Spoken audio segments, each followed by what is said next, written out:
Andrew Carter of the News and Observer is joining us here on the Adam Gold Show.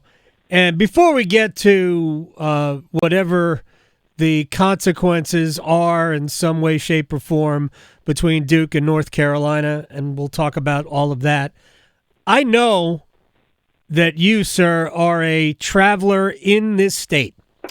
And I know how much you love the mountains of this state. I do too. But I see I see all the photos that you like to take and send and post, and I'm just curious what your thoughts are. Seeing the videos of the western part of this state, which for my money is the most beautiful part of this state. I mean, it's emotional for a lot of people, but I know this had to have hit you pretty hard as well.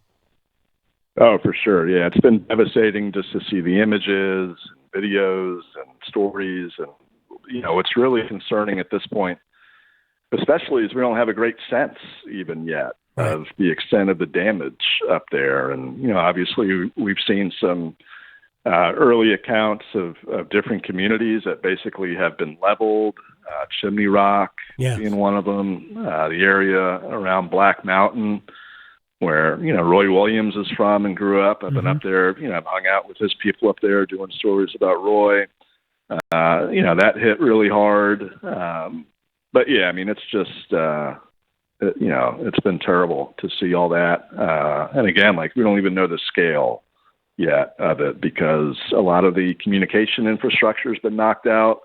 I have friends that live up there. It's been, difficult. Thankfully, they're all okay.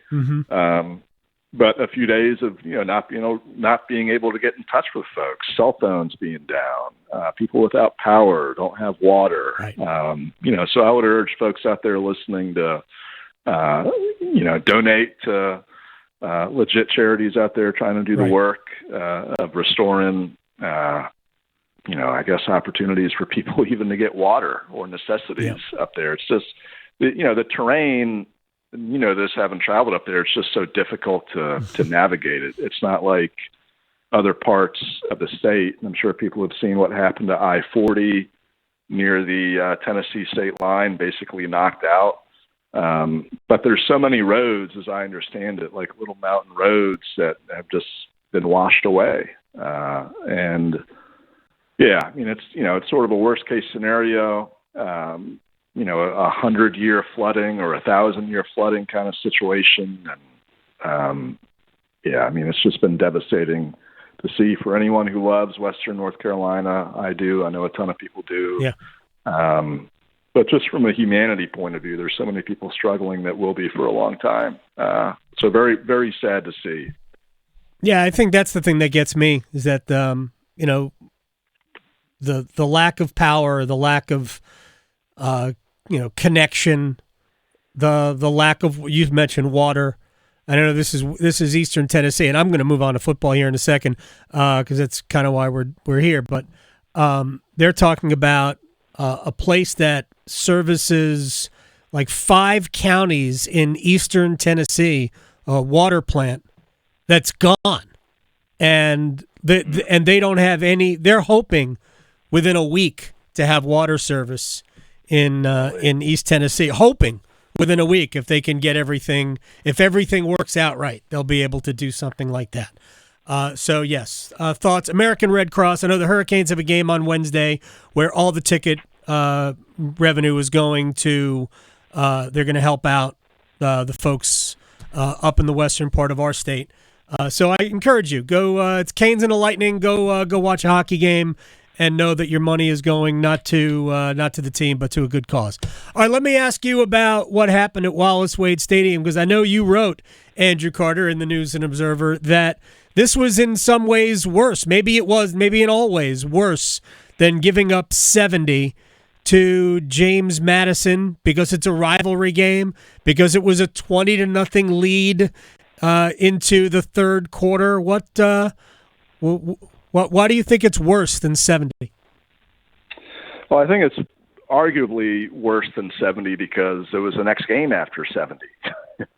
It was sort of it was an opportunity for UNC to bounce back from what happened against James Madison, right the ship, so to speak. And, obviously after that JMU game, there's all this discussion about Mack Brown. Yeah. There's all this, these questions about what was said, what wasn't said, what did he mean by his locker room comments.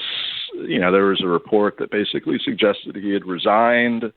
And, from talking to people last week, I think it's fair if some folks would have had that conclusion, that he came in so upset after that game that he basically was ready to walk away. Mack, I think, sort of, obviously walked that back a bit and said all the right things in his presser a week ago. But yeah, the game against Duke is an opportunity for UNC come in and say, okay, we're going to respond. All is right, so to speak, or as right as it can be after losing in that way against JMU. And you're up 20-0 midway through the third quarter. And I had most of the column written about, well, there's still major questions here. We don't know how this is going to end for Mack Brown. We kind of do, but maybe let's hold off on writing those coaching obits for Mack. Right. And then you could see it as if it was happening in slow motion, sort of like the collapse happening in real time, where it's like, all right, Duke scores a touchdown and it's 27, and then all of a sudden it's 2014, and it's like UNC really isn't going to do this, is it? And then it's like, well, yeah, it's happening, and then you're down, 21-20, and you have a shot late, and then it's 1st and 35 for UNC after 2 penalties, and it's just like, they completely just fell apart the last quarter and a half of that game on Saturday at Duke. And it's like all the questions and the bad juju, the bad vibes that was swirling around the Tar Heels after that JMU game, to me, it's just magnified again. And I've made this comparison here and there on social media. I've written it. I alluded to it today in a separate thing I wrote. But to me, it's just, it's like I covered the final years of Bobby Bowden at Florida State. Mm-hmm. And it just kind of has that vibe to me. Right. It's like, it does. You have a Hall of Fame coach. Everyone loves the guy. Mack Brown is arguably the best head football coach in UNC history. I think you can make some arguments for a couple others. It's revered. Boosters love him. The money people love him.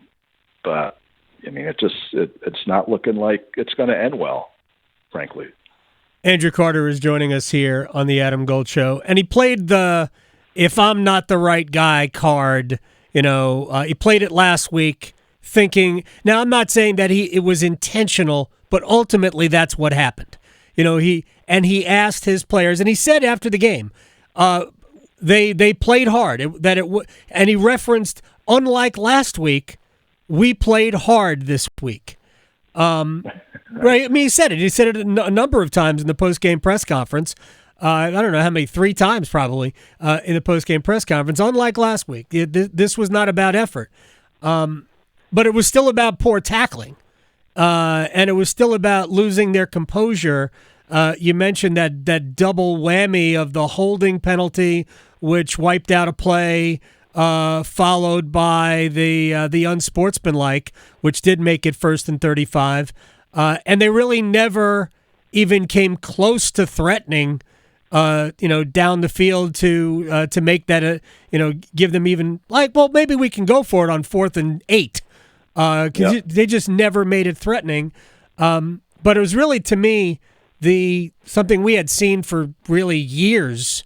They could not tackle. Yeah. Duke's running backs looked like Earl Campbell. Yes, and that's been the issue for them. If there's one common thread, and I think there's a few common threads, but the most glaring one for me under Mack 2.0 at UNC has just been the defense has been a mess. Yeah. You name it. Up front, everywhere. The secondary's been bad. They haven't tackled well for years. They get pushed around up front. And outside of a few exceptions, a lot of their highly touted recruits have not produced. And there's been a bunch of them. I mean, they have recruited well, especially when he first came back. They stacked top 15 class on top of top 15 class on top of top 15 class. I think it was 3 in a row. And you looked at the talent they were bringing in. Travis Shaw is an example. I don't mean to pick on one kid, but 5-star prospect, local kid out of Greensboro, huge expectations. Everyone wanted him. He picked Carolina over Clemson and all these other powerhouse schools. And, the production just has not been there. Like, he just hasn't done much of anything on the field at UNC. And it's like, and that's not an anomaly. That's been the case for a lot of these guys they brought in. And you mentioned the poor tackling aspect specifically. This is now the third defensive coordinator that they've had at UNC since Mack has been back. And the common thread is Mack and the culture that he has established or not established at the top. And to me, that has to contribute with what you've been seeing on defense for years. And their first few games this year, especially after the Minnesota game, Minnesota, not very good. Right. I get that. And then a couple gimmies really against Charlotte and NC Central. But you're thinking, well, maybe they kind of have the defense figured out enough to the degree that they can even be average, which would be a huge step up. They're just average, like that's a huge improvement over what they've been the past couple of years. Right. And then JMU comes in and scores 70. Yeah. And not all that was attributable to the defense. Like JMU scored every conceivable way in that game, like special teams, et cetera. But, after that, after the last quarter and a half on Saturday at Duke, first 2.5 quarters, defense played great. Yep. Shutout. But it's like they cannot maintain consistency ever. And that's been like the issue defensively for them for like years and years. And it's like the coordinators change, personnel changes, but, the results in a very frustrating way for UNC fans stay the same. All right, final thing, and we gotta go here. So like 30 or so seconds, because you mentioned the Bobby Bowden, the end of the Bobby Bowden era. It does have the same feel here. I thought Mack would resign after last year, and I am not suggesting he should. He can do what he wants. He's earned that right, even this iteration of Mack Brown. But why do you think like it feels like the end, and should it be the end?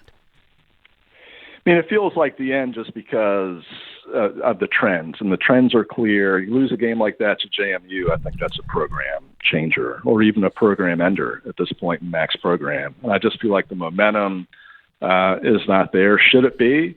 I mean, I'm not going to say that necessarily, but I feel like you're seeing what this program is without an NFL quarterback. They had NFL quarterbacks the past 5 years. Yeah.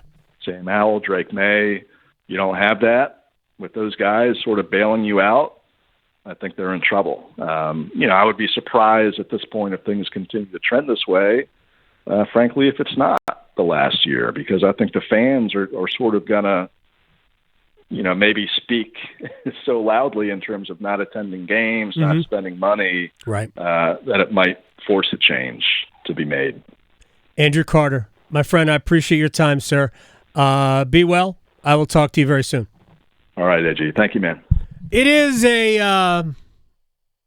it's two different things we talked about with Andrew. The first, the last, obviously, the Mack Brown era. I'm not going to say it's over, but I think we can all recognize that it's time. Mack can do what he wants. If Mack wants to coach another year or 2 years, if the administration will allow him to do that, if the boosters want to pay him, want to fund the program and fund collectives and do all that, they're more than welcome to do it. Program is going to be exactly what you see. They will be allergic to playing defense, and they'll only score as much as an NFL-type quarterback will get them. Remember, they had an NFL quarterback for 5 straight years. 5 straight years.